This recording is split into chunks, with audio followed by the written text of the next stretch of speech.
Gram protein में 9 kilo calorie ऊर्जा होती है, 1 ग्राम कार्बोहाइड्रेट में 4 किलो कैलोरी होती है, यानी दुगुनी से ज़्यादा है। 1 से लेकर 10 किलो तक अलग अलग दलहन के आटे का उपयोग किया। मूंग, उड़द, लोबिया, अरहर, चना, मसूर और आपका मोथबीन, मटकी बोलते हैं आप उसको, मोथबीन, और हॉर्स ग्राम क्या बोलते हैं इधर मालूम नहीं। इस सारे जो दलहन है उसके आटा, सोयाबीन का आटा भी और मूंगफली का आटा भी। और बाद में जो तथ्य सामने आए वो कहते हैं कि सोयाबीन का आटा नहीं मिलाना है और मूंगफली का आटा नहीं मिलाना है, क्योंकि उसमें क्या होता है, तेल होता है, और तेल जीवामृत के ऊपर फैल जाता है, तो जीवामृत को, जीवाणु को ऑक्सीजन नहीं मिलता, प्राणवायु नहीं मिलता, तो सोयाबीन का आटा और इसका आटा नहीं मिलाना है। दिए चने के आटे ने, लोबिया के आटे ने, अरहर के आटे ने सबसे बढ़िया परिणाम दिए, सबसे कम परिणाम दिए उड़द के आटे ने। तो एक तय हुआ कि आटा चाहिए। 1 किलो से लेकर 10 किलो, अंत में मालूम पड़ा 1 किलो आटा काफी, और एक फार्मूला बन गया जीवामृत। जीवामृत कैसे तैयार करें? 200 लीटर पानी लीजिए,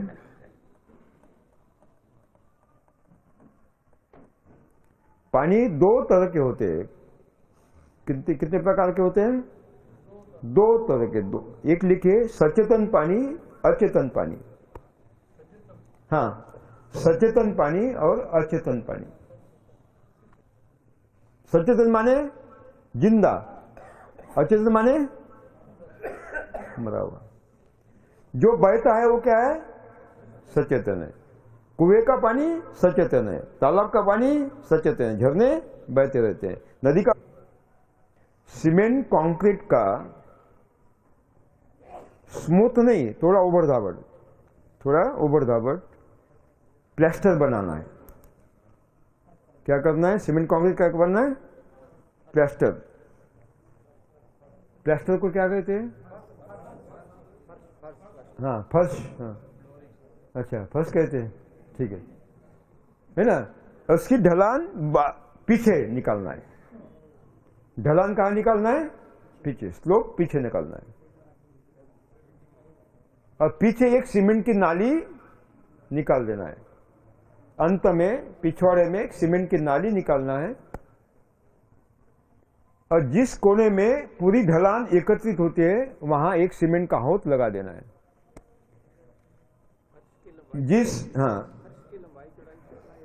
हाँ बताता हूं। और जिस कोने में पूरी ढलान एकत्रित होती है, कॉन्सेंट्रेट होती है, वहां क्या करना है? एक सीमेंट का हौद बना देना है। गौशाला की चौड़ाई 13 से लेकर 14 फीट होना चाहिए, ताकि हम आसान हो चलने में, फिरने में, काम करने में। और एक गाय के लिए कम से कम 4.5 फीट जगह रखना है। कितना रखना है? 4.5 फीट लंबाई में। हाँ, ऊपर घास डालिए। ऊपर घास बहुत अच्छी होती है, सूखी घास। जाड़े में ठंड होती है, और जाड़े में गर्म होती है, और गर्मी में क्या होती है? ठंड होती है। हाँ, साहिवाल देशी नहीं है। ये किसने आपको बताया? मैंने अभी आपको बताया ना, जो गुणधर्म बताया, 21 लक्षण बताया ना। 21 लक्षण में से जो लक्षण होगा तो गाय है, देशी है, नहीं तो नहीं। अब आपको लाकर दिखाना पड़ेगा ये देशी गाय है अथवा नहीं, ठीक है। ये क्यों करना है? इसका कारण है, ये हमारी युवा पीढ़ी है ना, ये कुंभकर्ण के भांज है। करना है, इसका कारण है, ये हमारी युवा पीढ़ी है ना, ये कुंभकर्ण के भांज है। सुबह 10 के पहले कभी उठते हैं? और गाय 5 बजे प्रातःकाल उठने के बाद पहला काम क्या करती है? गोमूत्र देती है। तो अगर 5 बजे उठना, ये तो बहुत तकलीफ की बात होगी, है ना। तो इसलिए ऑटोमेटिक मशीन आप 1 महीना उठे नहीं तो भी चलेगा, ऑटोमेटिक गोमूत्र संकलित हो जाएगा, ऑटोमेटिक हो जाएगा। अगर देशी गाय का गोमूत्र है तो बहुत बढ़िया है। देशी बैल है आपके पास तो आधा गाय का आधा बैल का गोमूत्र चलेगा, लेकिन केवल बैल का नहीं चलेगा। देखिए, भैंस का नहीं चलेगा और उसका तो बिल्कुल नहीं चलेगा। किसका? हाँ, जर्सी होल्स्टीन का बिल्कुल नहीं चलेगा। गोमूत्र के बारे में और गोबर के बारे में बहुत सारे प्रयोग किए मैंने। कुछ निष्कर्ष मिले मैं आपको बताना चाहता हूं, आपको शेयर करना चाहता हूं। पहला निष्कर्ष है, जो गाय सबसे ज्यादा दूध देती है, यानी हाई यील्डिंग है कि नहीं, सबसे जैसी साहिवाल है, थारपारकर है, गिर है, उनका गोबर गोमूत्र कम प्रभावी होता है, क्योंकि सारी ऊर्जा दूध उपज के लिए खर्च होती है। क्योंकि महत्तम ऊर्जा दूध विकास के लिए खर्च होती है। लेकिन जो गाय कम से कम दूध देती है उसका गोबर गोमूत्र सबसे बढ़िया होता है, सबसे असरदार लाभदायक होता है। मैंने इस पर प्रयोग किए। क्या किया मैंने? ये देशी गाय का गोमूत्र भी, गोबर का उपयोग किया, बैल का भी किया, भैंस का भी किया, अलग अलग क्षेत्रों में, जर्सी होल्स्टीन का भी किया। गाय में बछड़े की, छोटी गाय होती है बछड़ा, उसका किया, युवा गाय का किया जो दूध देती है, जो दूध नहीं देती वो युवा गाय का भी किया अलग अलग, और जो दूध देती नहीं, बहुत बूढ़ी बन गई, उसका भी किया। और मालूम पड़ा सबसे बढ़िया अगर कोई परिणाम दिया है तो जो बूढ़ी गाय है, दूध नहीं देती, उसने सबसे बढ़िया परिणाम दिया है, सबसे बढ़िया। क्योंकि उसकी सारी ऊर्जा जो दूध विकास के लिए खर्च होनी थी वो बच गई, और कहाँ आ गई? गोबर गोमूत्र के विकास में खर्च हुई। अद्भुत परिणाम, अद्भुत परिणाम। अभी महाराष्ट्र सरकार ने गोवध बंदी का कानून जारी किया और मीडिया में बवाल खड़ा हुआ। कुछ ही संगठन, किसान संगठन के नेता और कुछ लोग मीडिया में कहने लगे कि भाई गोवध बंदी कानून से किसान संकट में आएगा, ये बूढ़ी गाय का हम क्या करेंगे, कोई खरीदने लेगा, वगैरह वगैरह। बहुत बवाल खड़ा कर दिया इन लोगों ने। फिर मैंने एक मीडिया में आर्टिकल डाला, कोई चिंता मत करे, मेरे प्रयोगों में सिद्ध हुआ है कि सबसे बढ़िया भाकड़ गाय होती है, यानी जो दूध नहीं देती वो बूढ़ी गाय सबसे बढ़िया होती है, क्योंकि सारी ऊर्जा गोबर गोमूत्र में लगाते हैं। क्योंकि दूध देती नहीं तो उसका ऊर्जा वही होने का सवाल ही नहीं पैदा। और दूसरी बात है,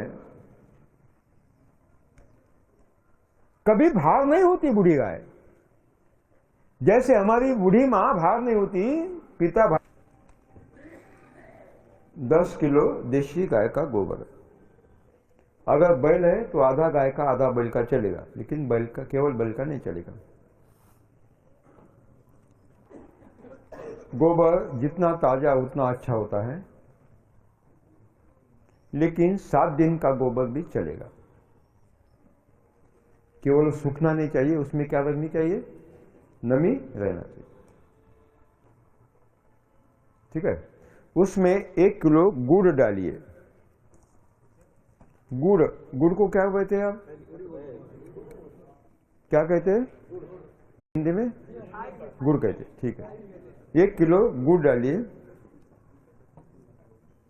गुड़ 3 प्रकार के होते हैं, है ना? कौन से होते हैं? एक काला होता है, एक लाल होता है और पीला होता है। देखिए, काला गुड़ सबसे बढ़िया, काला गुड़ सबसे बढ़िया होता है, सबसे परिणामकारक होता है, प्राकृतिक होता है, खनिज भरे होते हैं उसमें, पोषण तत्व होते हैं। काला गुड़, काला गुड़ कहां मिलता है? आपके गांव के उद्योगपति होते हैं ना, कौन? शराब बनाने वाले, हाँ, उनके पास ये है, गांव में होती है ना, तो उनके पास उपलब्ध होता है। अगर आपका उनके साथ अच्छा संबंध है तो आपको जल्दी मिल जाएगा।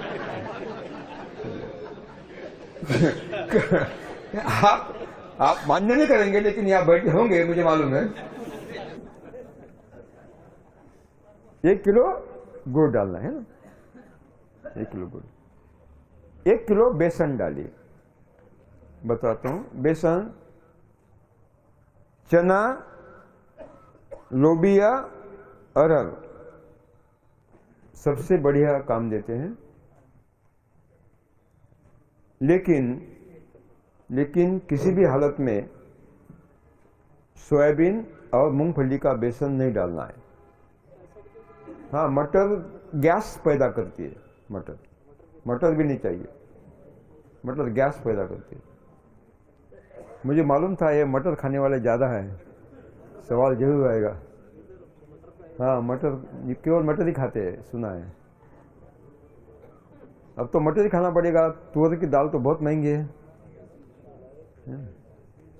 ठीक है, क्या किया आपने? 1 किलो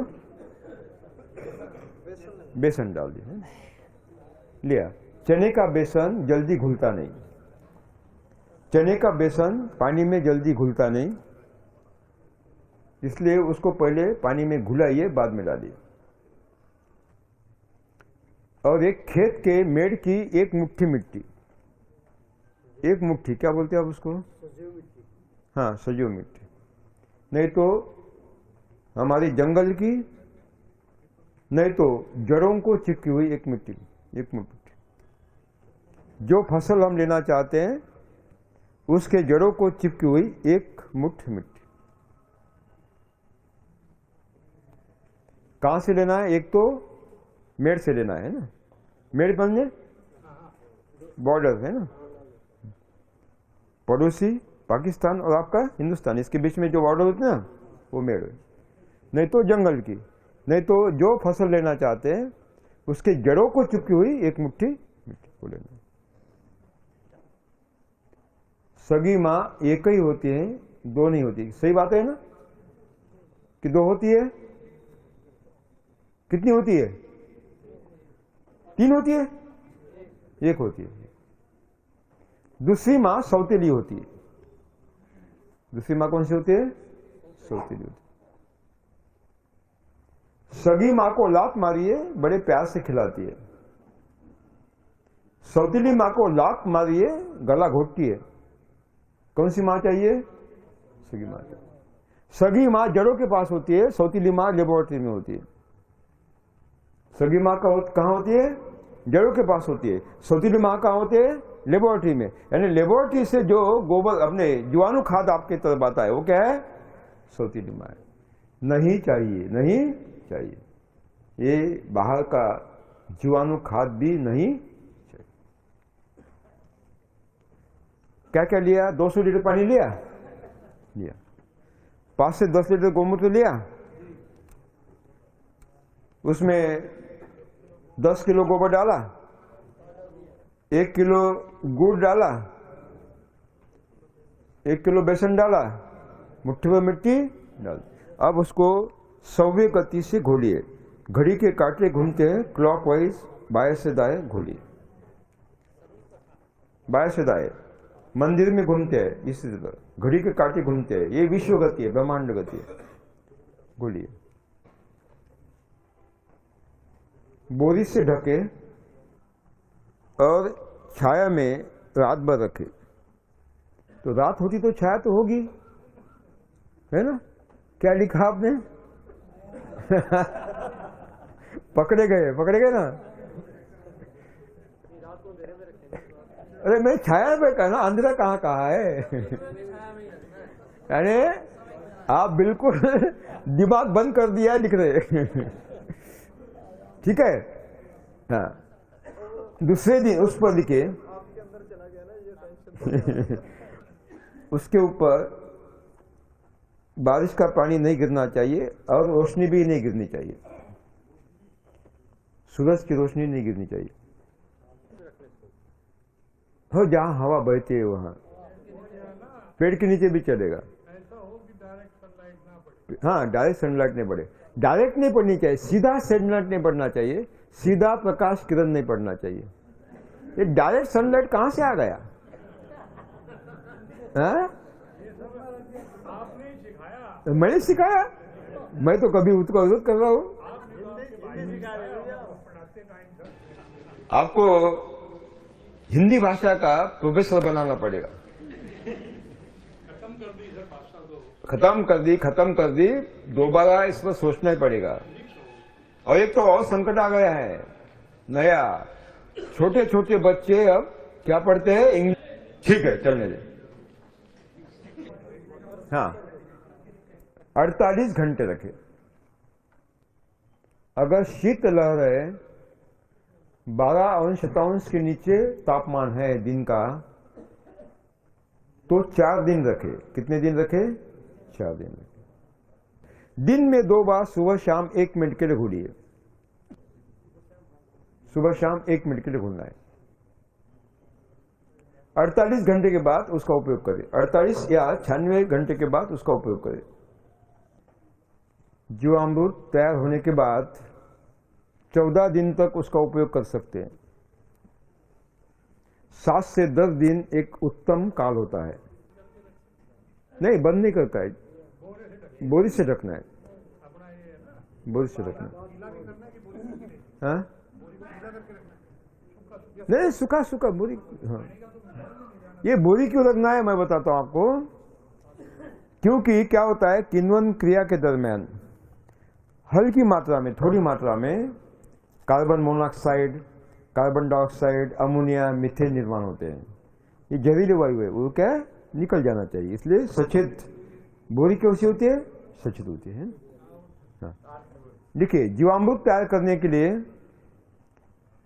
लोहे का बैरल चलेगा, यानी ड्रम चलेगा। क्या कहते हैं आप? ड्रम में बैरल, ड्रम चलेगा। सीमेंट की टंकी भी चलेगी। गोलाकार है तो बहुत बढ़िया, क्योंकि मैंने प्रयोग किए कि गोलाकार में कितने जीवाणु बढ़ते हैं और चौकोन में कितने बढ़ते हैं। तो गोलाकार में सबसे ज़्यादा संख्या मिलती है। गोलाकार चलेगा, नहीं तो जो है तो चलेगा।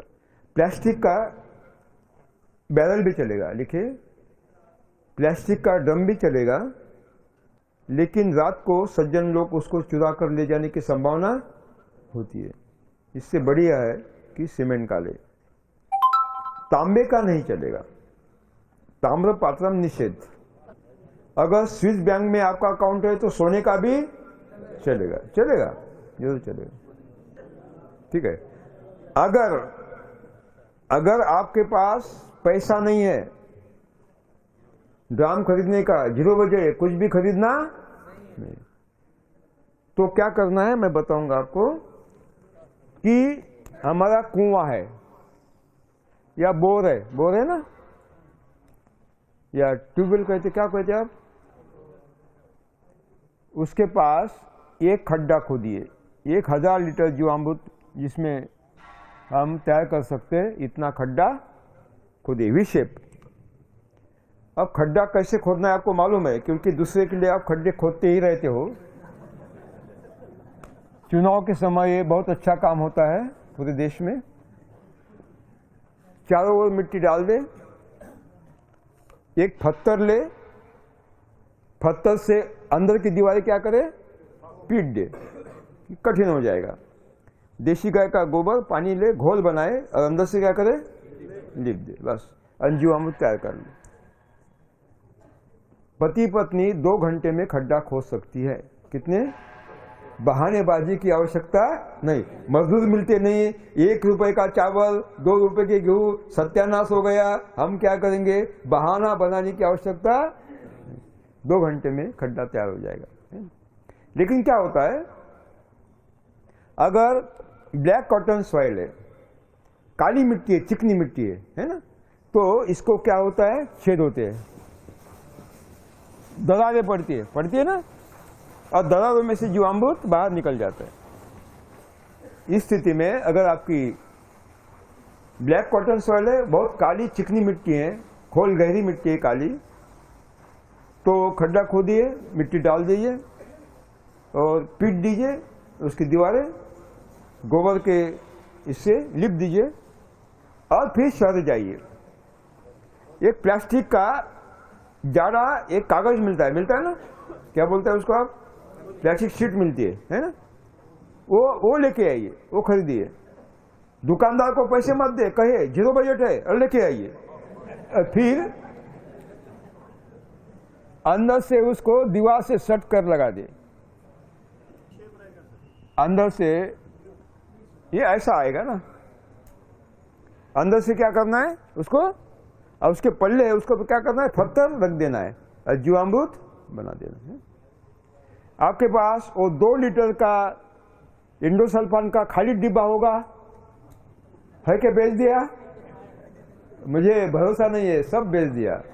पत्नी के गहने बेच दिए, रिश्तेदारों का भी सत्यानाश कर दिया, बैंक का तो पहले ही कर दिया।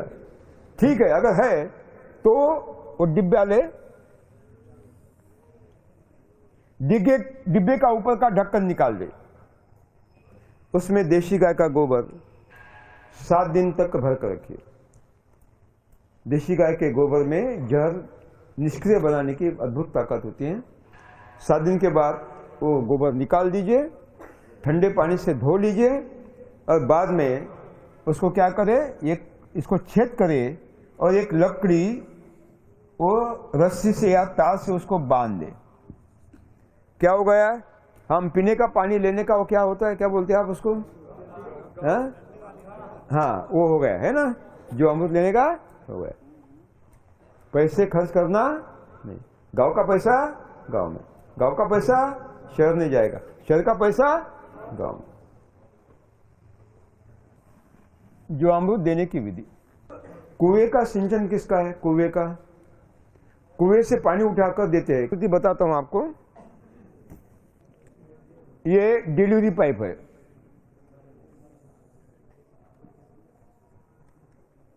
ये कुएं से भी आया है या बोर से भी आया है, ट्यूबवेल से भी आया है या तालाब से भी आए हैं। और ये हौद है, सीमेंट का हौद, हौद बोलते हैं, क्या बोलते हैं आप, हौद बोलते हैं। और हौद में से एक मुख्य नाली निकली है, क्या बोलते हैं आप, खाला, मुख्य नाला, मुख्य खाल, खाल ना, नाली, मुख्य नाली निकली है। अब ये पानी हम खेत में दे रहे हैं। डिलीवरी पाइप है, कहाँ से आया है, कुएं से आया है या बोर से आया है, नहीं तो तालाब से आया है, बोर से ट्यूबवेल से आया है। ये अपना हौदा है और हौदे में से एक नाली, मुख्य नाली बह रही है। तो क्या करे, एक 200 लीटर का बैरल ले, ड्रम, वो लकड़ी के टीपाई पर रखे, क्या बोलते हैं आप, लकड़ी के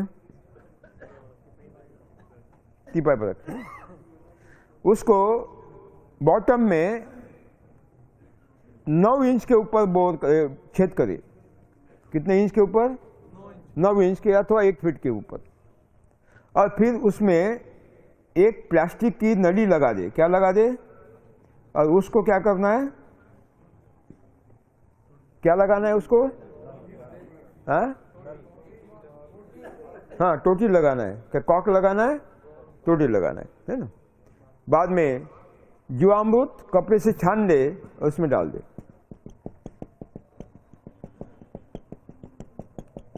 जैसे ही मोटर चालू होगी पानी गिरता जाएगा, और जैसे ही पानी बहने लगेगा ये कॉक थोड़ा घुमाना है कि ताकि बूंद बूंद जीवामृत कहाँ गिर जाएगा, बहते पानी में गिरता जाएगा। आपको वहां उपस्थित होने की आवश्यकता नहीं है, किक मारा और तालुका में चले गए। ठीक है, चलेगा, चलेगा, ये दौड़ेगा, चलेगा नहीं दौड़ेगा। ये समझ में आ गया। ड्रिप इरिगेशन किसका है, ड्रिप आपका है। और चिंता की बात नहीं, जीवामृत का उपयोग प्रति एकड़ 200 लीटर जीवामृत महीने में 1 बार या 2 बार सिंचाई के पानी